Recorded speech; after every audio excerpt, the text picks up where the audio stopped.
Okay, so now that you've had a chance to review the three example business models I've put together, I hope that you have an understanding of what I'm trying to achieve based on our decisions. So what I want you to do is think about why you want to build this business. So how much you want to be earning each month and to set a goal. So for example, by the beginning of next year, I want to be taking home £4,000 a month and set a personal goal. It's important to be specific with this because, as I said before, if you don't have a goal, then you haven't got anything to build on to reach. It's all well and good being like, I want to earn £1 million this month, or someone saying, I want to earn £3,000 this month. Or the person who knows they want to earn 3,000 knows exactly how to get there. The person who's just said 1 million is just kind of, yeah, got their head in the clouds. So take some time to think about the factors I've outlined. So obviously profitability, whichever niche we decide to go into, we need to create a functioning business plan in terms of pricing, and how much profit we can see basically earning. If we was to go into Dragon's Den right now and sell them Southlink contractors, no one's going to invest in us, you know. Well, how much do you predict to earn this year? We haven't got a clue, depends if we get lucky, blah, blah, blah. We need to be able to have a sellable business plan, to say, well, this is our plan, this is how much we're going to be charging. We want to take on X amount of jobs with a simplified business model, X, Y, Z, X, Y, Z. Next of all, look into the margins. So how much profit is there in your turnover once you've had to pay out for your labour and your materials? Ability to delegate, knowing how and who we'd be able to subcontract or employ staff to be able to do the work for us. Skill set, if there's any gaps in what we may or may not be able to do within that specialist sector. Remember back to my first part of this, the importance of being a specialist. Gap in the market, so within that niche idea, what other extras could we be providing that other people don't? Problem encounters and how to overcome them. So yeah, if you think about them and think about other trades like flooring, driveways, roofing, garage conversions, disability care, kids areas, anything, there's literally so many choices out there, and we just need to find which one is right for us.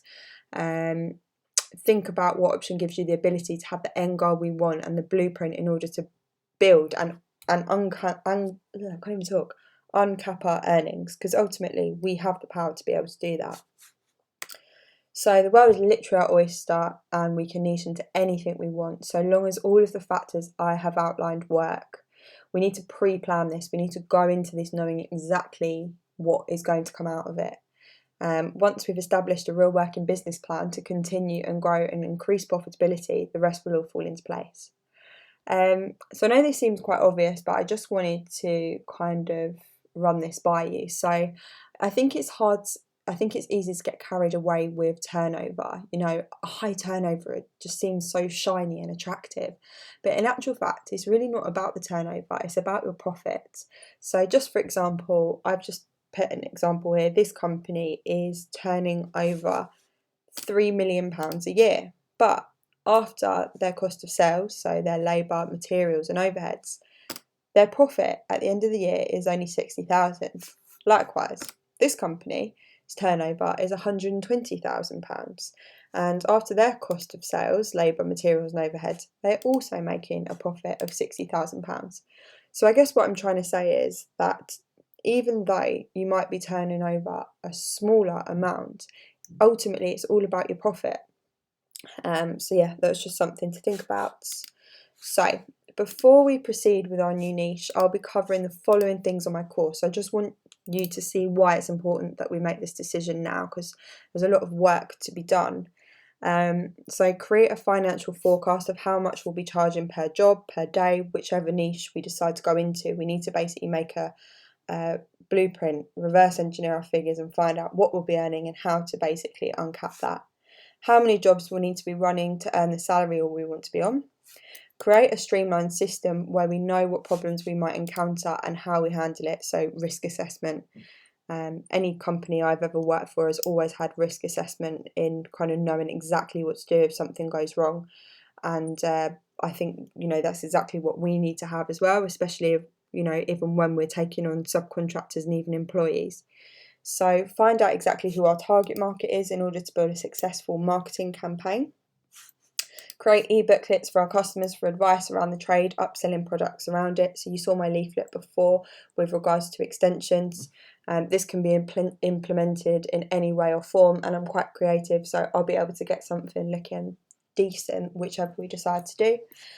Creating a whole new face for our websites and creating sales funnels. Also really niching into that industry and finding out specialist things we can do that other people aren't offering. So really set us aside from the rest. But I'm going to use my favourite word again. Ultimately, we want to be providing the best possible service so people know us as specialists in that trade and they want to come to us for us to do the job. They're willing to pay that extra money for us because we're going our extra mile and we provide a service that other people aren't. So that's what I want you to think about. I appreciate it might take a couple of days to really kind of sit and think this one through, but it's really an important decision, and I just wanted to make it clear through this what we're up against and all of the factors we need to take into consideration before going forward with it, rather than kind of walking blind. So I hope that all makes sense. If you have any questions, please let me know, and yeah, call that an end.